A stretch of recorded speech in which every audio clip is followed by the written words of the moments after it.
ജൈനന്മാരുടെ കാലത്ത് ഒരു പേര്, അതിനുശേഷം കോട്ടയം രാജാക്കന്മാരുടെ കാലത്ത് വേറൊരു പേര്, പിന്നീട് ഈസ്റ്റ് ഇന്ത്യ കമ്പനിയുടെ കാലത്ത് വേറൊരു പേര്, ഇങ്ങനെ പല പേരുകൾ പല കാലങ്ങളിലായി ഉപയോഗിച്ചിട്ടുണ്ട്. ചരിത്രത്തെ ഏതെങ്കിലും ഒരു ഘട്ടത്തിൽ അങ്ങ് തടഞ്ഞു നിർത്തിക്കൊണ്ട് ഇതാണ് യഥാർത്ഥ പേര് എന്ന് പറയുന്നത് അതൊരു പക്ഷേ സംഘപരിവാറിന്റെ രീതിയായിരിക്കും.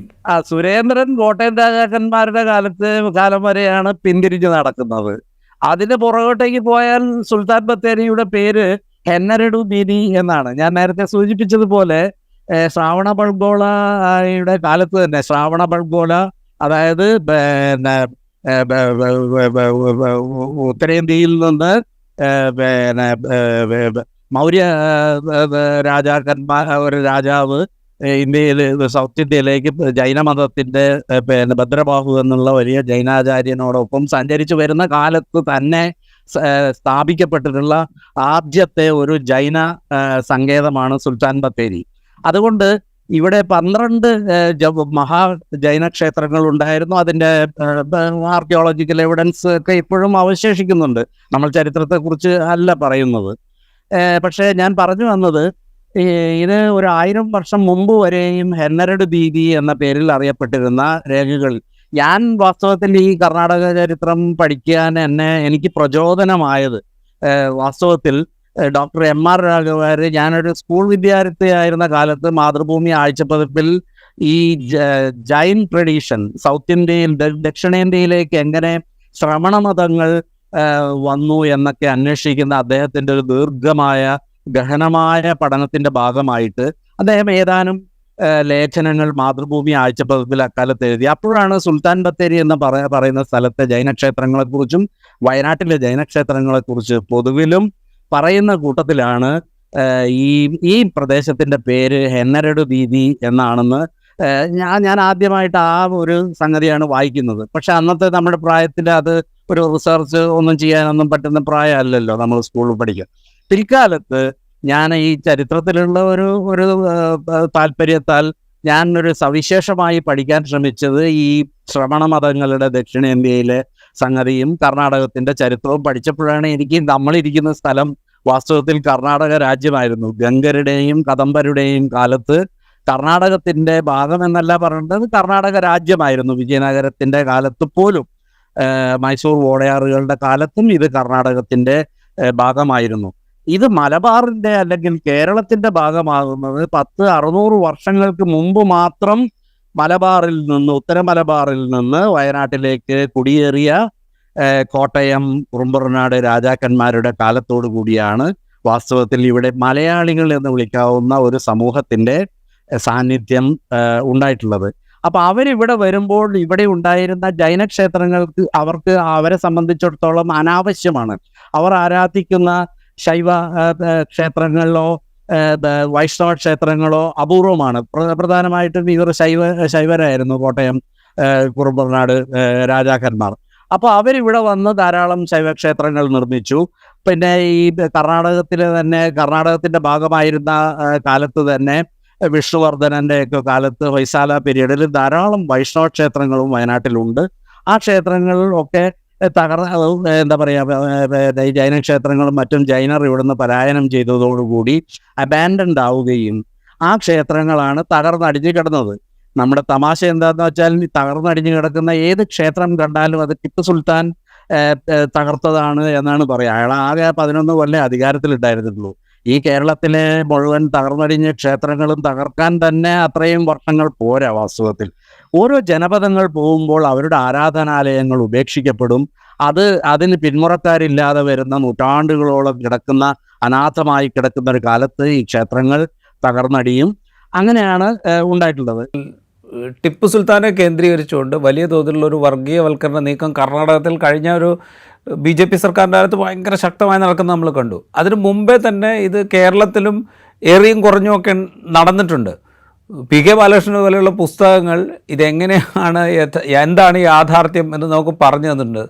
അതുകൊണ്ട് ഇത് വലിയ തോതിൽ വിലപ്പോകാതിരുന്ന, എന്നാൽ ഇപ്പോൾ നേരത്തെ താങ്കൾ തന്നെ സൂചിപ്പിച്ചതുപോലെ ഏത് പൊളിഞ്ഞു നടക്കുന്ന ക്ഷേത്രം കണ്ടാലും, പ്രത്യേകിച്ച് മലബാറിൽ, ഇത് ടിപ്പുവിൻ്റെ കാലത്ത് പൊളിഞ്ഞതാണ് എന്നൊരു കഥ പറയുന്ന ഈ രീതിയിൽ ഈ വർഗീയവൽക്കരണത്തിനുള്ള ശ്രമങ്ങൾ അവിടെ നടന്നിട്ടുണ്ട്. ഇപ്പോൾ ഈ സുൽത്താൻ ബത്തേരി എന്നുള്ള പേരല്ല, ഈ ഗണപതി വട്ടം എന്നുള്ള പേരാണ് യാഥാർത്ഥ്യം എന്ന് ചരിത്രത്തിലെ ഒരു ഘട്ടം എടുത്തു വെച്ചുകൊണ്ട് അങ്ങോട്ട് പറയുമ്പോൾ ഇതങ്ങ് എന്താ പറയുക, തൊണ്ട തൊടാതെ വിഴുങ്ങിക്കോളും എന്നുള്ളൊരു ധാരണ ഉണ്ടോ ഈ BJPക്ക്?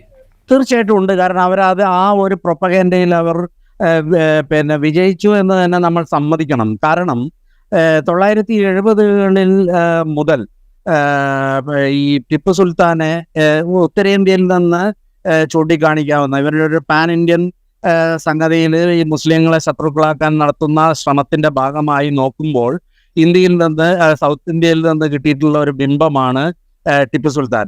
ടിപ്പു സുൽത്താനെ ഉപയോഗിച്ചുകൊണ്ട് അദ്ദേഹം ക്രിസ്ത്യാനികളെയും ഹിന്ദുക്കളെയും ആക്രമിച്ച പിന്നെ ആളുകൾ, പിന്നെ ഒരു ദുഷ്ടനായ മതഭ്രാന്തൻ, ഇസ്ലാമിക മതഭ്രാന്തനായിരുന്നു എന്ന് വരുത്തി തീർത്തുകൊണ്ട് മുസ്ലിം സമുദായത്തെ ആകെ ശത്രുപക്ഷത്ത് നിർത്തുക എന്നുള്ളതാണ് ഇപ്പോഴും അവരുടെ അജണ്ട.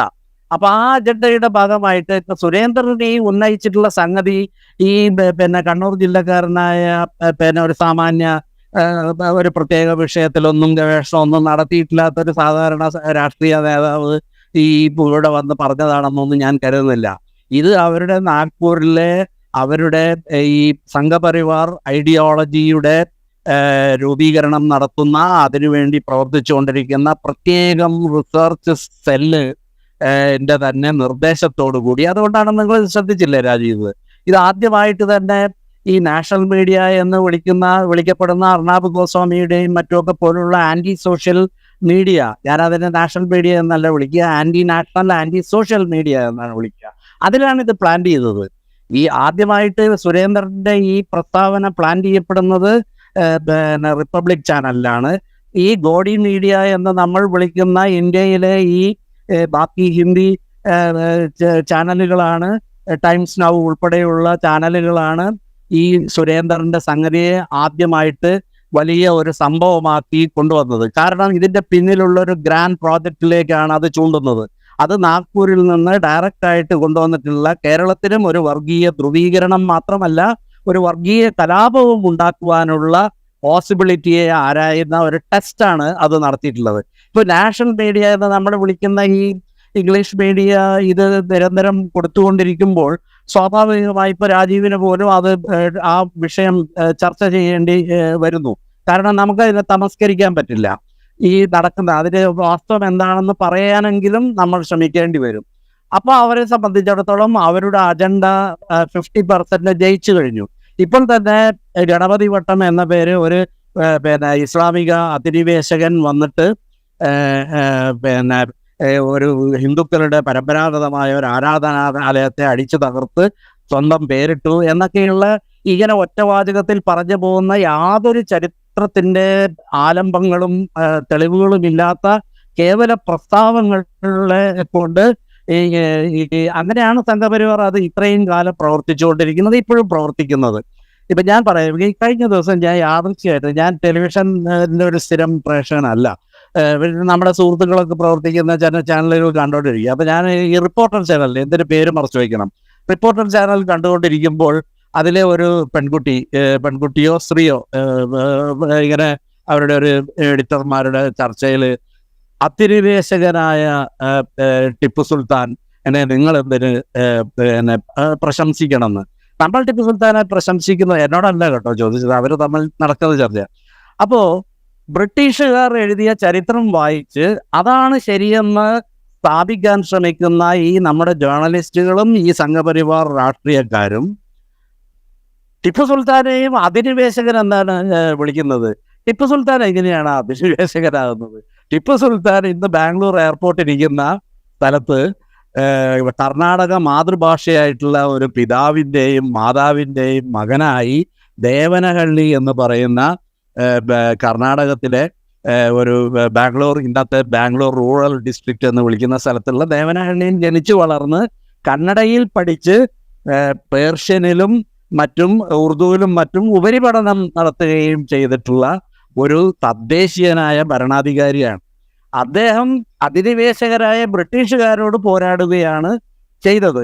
പക്ഷേ ബ്രിട്ടീഷുകാരോട് അന്ന് നിന്നും കൂറു പുലർത്തുന്ന സംഘപരിവാര സംഘടനകൾക്ക് ബ്രിട്ടീഷുകാർ എഴുതി വച്ചിട്ടുള്ള പിന്നെ ടിപ്പുവിനെ കുറിച്ചുള്ള അവരുടെ ശത്രുവായിരുന്ന ടിപ്പു സുൽത്താനെ കുറിച്ച് എഴുതി വെച്ചിരുന്ന 3-4 പുസ്തകങ്ങളെ അവലംബമാക്കിയാണ് അവർ ഈ വർഗീയ അജണ്ട നടപ്പാക്കിക്കൊണ്ടിരിക്കുന്നത്.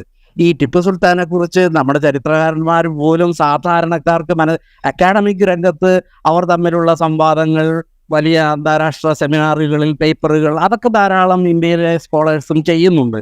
പക്ഷേ നേരത്തെ രാജീവ് ചൂണ്ടിക്കാണിച്ചതുപോലെ PK ബാലകൃഷ്ണനെയൊക്കെ പോലെ ഒരു പോപ്പുലർ ഹിസ്റ്ററിയുടെ ലെവലിൽ ശരിയായ ചരിത്രം സാധാരണ മനുഷ്യർക്ക് വായിച്ചാൽ മനസ്സിലാകുന്ന മട്ടിൽ സത്യസന്ധമായ ചരിത്രത്തെ ആഖ്യാനം ചെയ്യുന്ന ഹിസ്റ്റോറിക്കൽ ഡിസ്കോഴ്സ് അല്ല, ഹിസ്റ്റോറിക്കൽ നരേഷൻ എന്ന് പറയുന്ന ഒരു ശാഖ മലയാളത്തിലോ ഇന്ത്യൻ ഭാഷകളിലോ ഇല്ല. അതുകൊണ്ടാണ് വാസ്തവത്തിൽ സാധാരണക്കാരെ പറഞ്ഞു പറ്റിക്കാൻ എന്തു വ്യാജവും പ്രചരിപ്പിക്കാൻ സംഘപരിവാറിന് കഴിയുന്നത്.